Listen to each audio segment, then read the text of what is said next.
La conmemoración del 50 aniversario del golpe militar de 1973 permite un debate bastante fluido, profundo. Y de hecho se está dando ese debate.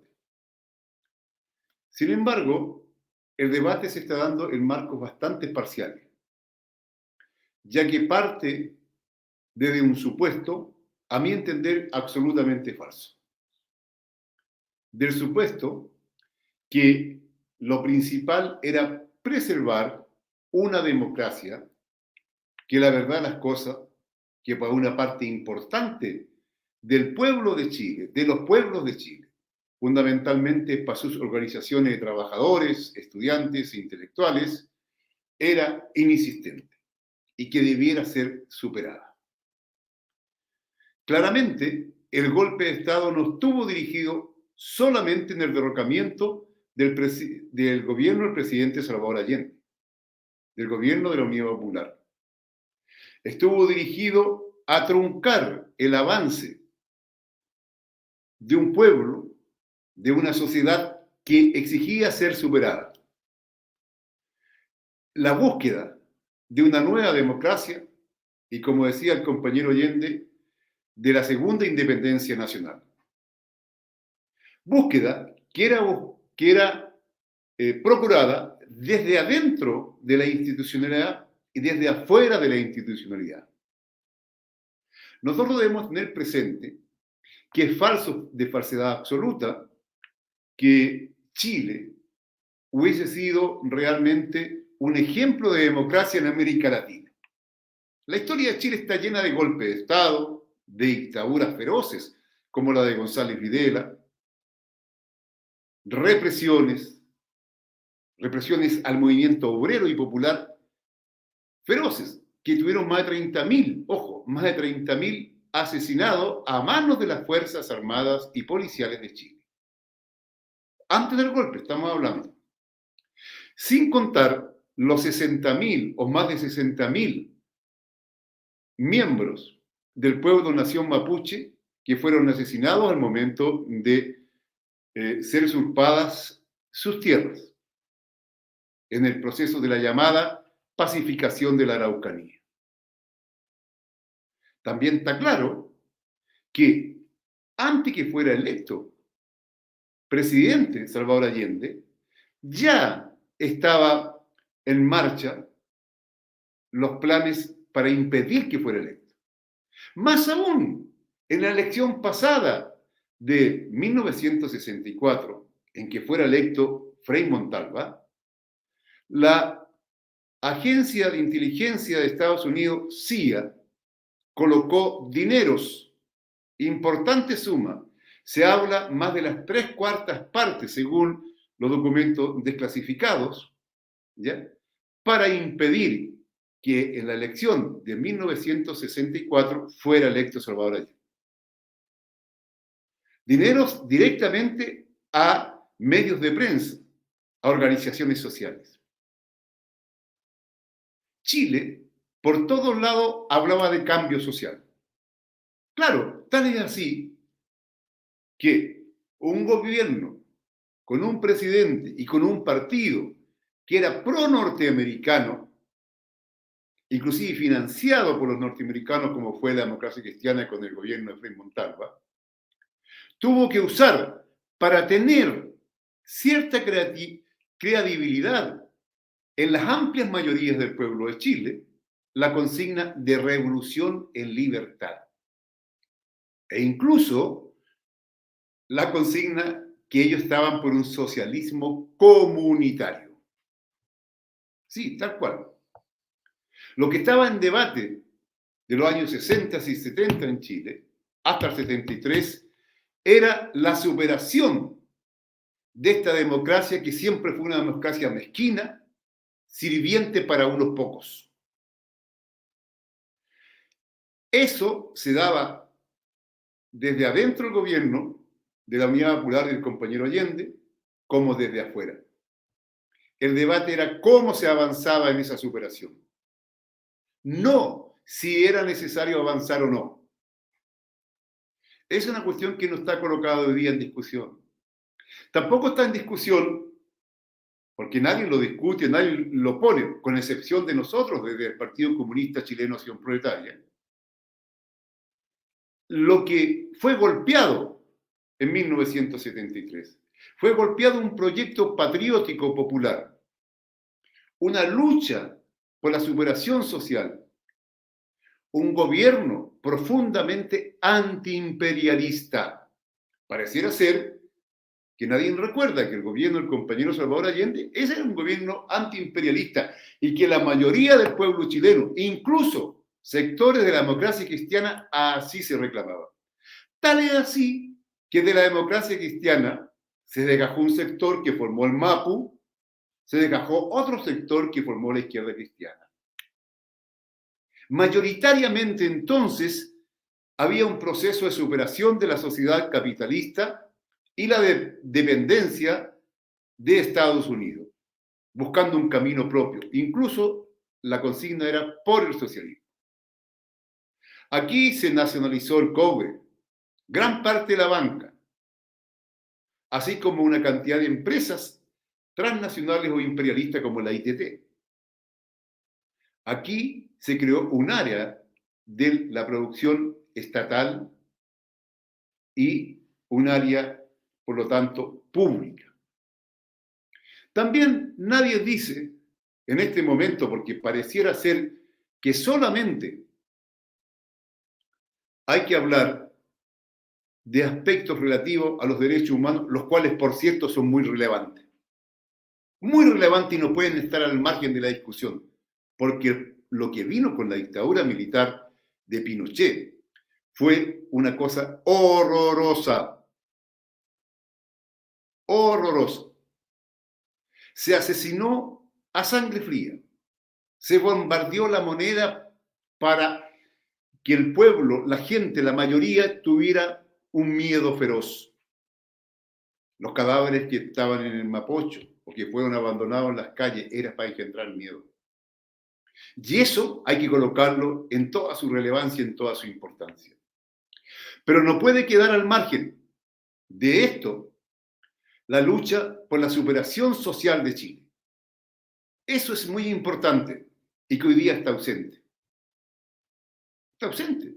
Nadie habla que el gobierno del compañero Salvador Allende era parte de un proceso de décadas de búsqueda, de dejar atrás esta democracia, comilla, democracia, estos ingleses de Latinoamérica, siempre sirvientes de la oligarquía y del imperialismo. Eso es lo que se buscaba con mucha fuerza desde el mundo popular, desde los trabajadores. Otros hoy día en sus análisis, algunos dirigentes socialistas, DC, etcétera, dicen que no veían venir esto. O sea, también Piñera dijo que el levantamiento del 2019 no lo veía venir. Las pamplinas, mentiras. La derecha, la CIA, actuó furiosamente. Trabajó mucho, se aplicó mucho para desestabilizar el gobierno de la Unidad Popular y golpear a las masas populares que buscaban el protagonismo. Claro que buscaban el protagonismo, así que se formaron los cordones industriales. Respeto a los cordones industriales, donde estaban las organizaciones sindicales mayoritarias, los sindicatos de las principales industrias del país. Se crearon los comandos comunales que buscaban la superación de la sociedad, no solamente quedarse en los marcos que había. Esa es una cuestión que es de primera importancia. Hay que señalar que todos sabían lo que venía. La CIA, los norteamericanos, hoy día está desclasificado, como el 15 de septiembre de 1970, reunido Kissinger con Nixon, ya planteaban claramente que había que hacer gritar a la economía chilena. Y de ahí soltaron sumas importantes, millones de dólares, para sostener al diario El Mercurio, la prensa anti-Unidad Popular, para crear el mercado negro, sostener las huelgas patronales, fundamentalmente de camioneros, etc. Mientras tanto, grupos armados de la reacción, como el Comando Rolando Mato, que pertenecía al Democrático Partido Nacional, se dedicaban a hacer atentados, a volar puentes, a apalear personas en la calle. También, por cierto, Patria y Libertad. Allí estaba, ¿no? Incluso hay que tener presente que durante el periodo del gobierno de los casi 1000 días del gobierno del compañero Allende, la cantidad de oficiales que fueron a estudiar a la Escuela de las Américas en Panamá, bajo dirección y de propiedad norteamericana, que fueron de acuerdo a orientaciones del Pentágono, se triplicó a periodos anteriores. La CIA trabajaba y trabajó mucho. Este fue un golpe de Estado dado por la CIA. Y todos aquellos que hoy día sostienen al golpe de Estado son porque de cualquier manera tienen una mentalidad de sirvientes a potencias extranjeras, en este caso al imperialismo norteamericano. Ese es un elemento que hay que colocarlo en el debate. El golpe fue dado para impedir que Chile fuera soberano e independiente, se industrializara. Ojo con lo que dicen que Chile estaba con la economía en el suelo.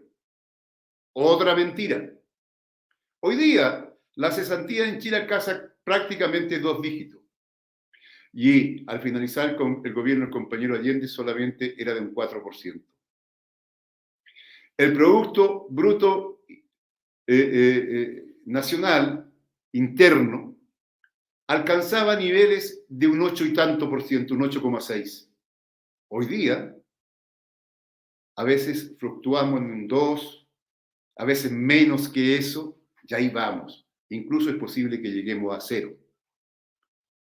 Entonces, claramente, no hay un fracaso ni del modelo, sino lo que hay una intervención descarada de fuerzas extranjeras imperialistas para impedir que soberanamente el pueblo de Chile se diera una nueva democracia,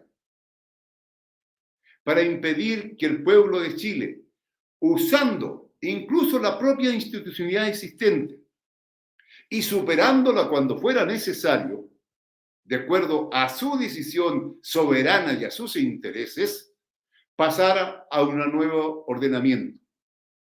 Eso es lo que estaba planteada en la realidad de Chile. No es verdad, y esto hay que decirlo con toda fuerza, lo que decía Patricio Aylwin en su momento, cuando él explicaba el golpe de Estado, diciendo que habían grupos armados muy fuertes, estrenados en Cuba, no sé dónde. Toda esa falsedad ha caído por sí sola.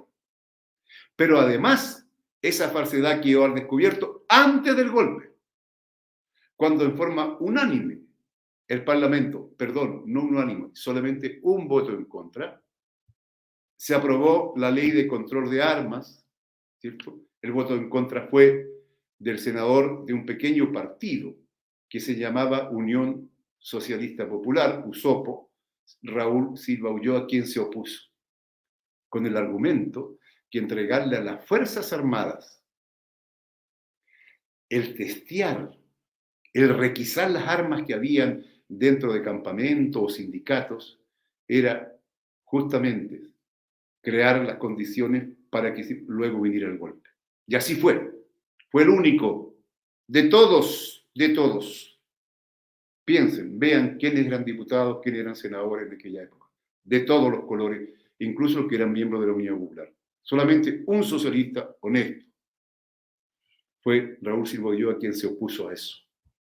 Le permitió esto a las Fuerzas Armadas saber qué armas había y se allanaron violentamente fábricas, poblaciones, Lo Hermida, La Arena Austral, Cobre Cerrillo, Inapis, en busca de armas que nunca existieron, a no ser una arma vieja y oxidada, sin balas que encontraban, sin posibilidad de ser usada, sin ninguna capacidad de fuego. Las Fuerzas Armadas y el imperialismo testió, se organizó, escribían en las calles, Yakarta ya viene, Rolando Mato lo hacía, Patria y Libertad lo hacía, la juventud de la ADC también lo hacía, diciendo Yakarta ya viene. Y cuando hablaban de Yakarta ya viene, estaban anunciando una masacre gigantesca. No olvidemos nosotros que fueron más de 500.000 indonesios asesinados por el régimen de Suharto, del golpe militar que diera Suharto contra el padre de la patria de Indonesia, que era Sukarno, que estaba junto al Partido Comunista y a otras fuerzas democráticas y populares gobernando ese país, ese gran país. Ellos anunciaban lo que venía. Por lo tanto, no se puede nadie decir que no se sabía. Claramente fue anunciado, fue preparado, fue financiado, ¿no?, por fuerzas extranjeras, fundamentalmente por el imperialismo norteamericano. Esto hay que señalarlo porque está ausente de la discusión. Los sectores en el gobierno hoy día que son pro-norteamericanos en el gobierno de Boris, este gobierno de Boris y todos quienes están ahí se alinean con los norteamericanos en la política exterior, ocultan aquello, porque no pueden enojarse con quienes lo sostienen, a quienes se han sometido. La vieja derecha o la derecha, el Partido Republicano, la UDI, RN, Bópoli, etc., totalmente pro-norteamericano, tampoco lo van a decir. Entonces está pasando coladito el papel de Estados Unidos, como que fuera nada más que un factor interno, como que Chile no hubiera estado en el huracán de la Guerra Fría y Estados Unidos colocó todos los intereses para hacer fracasar esta irrupción del pueblo chileno, que desde el propio gobierno de Unidad Popular, pero también desde afuera, buscaba con desesperación la superación de una democracia que solamente estaba al servicio de una minoría y buscaba la justicia social. A 50 años del golpe, es menester, es obligación, colocar las cosas en su lugar, junto con rendirle homenaje a todas las víctimas, incluso a aquellos que no han sido encontrados porque las Fuerzas Armadas no han abierto sus archivos. Más de 1.000 chilenos todavía detenidos, desaparecidos, no encontrados. Y esta cosa que plantea el gobierno que va a hacer algo, una comisión para encontrarlo, por favor. Han sido 50 años de silencio, un pacto de silencio. Así es, señor Elwin. Recuerde, ¿ya? El mismo que está ahí frente a la moneda, que lo instaló el señor Boris, el monumento. Ellos firmaron, ¿no es cierto?, ese pacto de silencio miserable que ha permitido o permitió vivir hasta sus últimos días en la impunidad a cientos y a miles de asesinos, de agentes del Estado que cometieron crímenes de lesa humanidad en Chile. Junto con esto, con lo destacar a quienes fueron víctimas, dirigentes de pobladores, dirigentes de trabajadores, de estudiantes, pueblos de Chile, pueblo originario, parlamentarios, al propio presidente Salvador Allende, hay que colocar sobre la discusión el papel de Estados Unidos, el tipo de democracia que se buscaba superar, que ya no daba cuenta de las necesidades de Chile. Y este no es un problema de la Unidad Popular que tuvo 1000 días. No, esto venía desde atrás.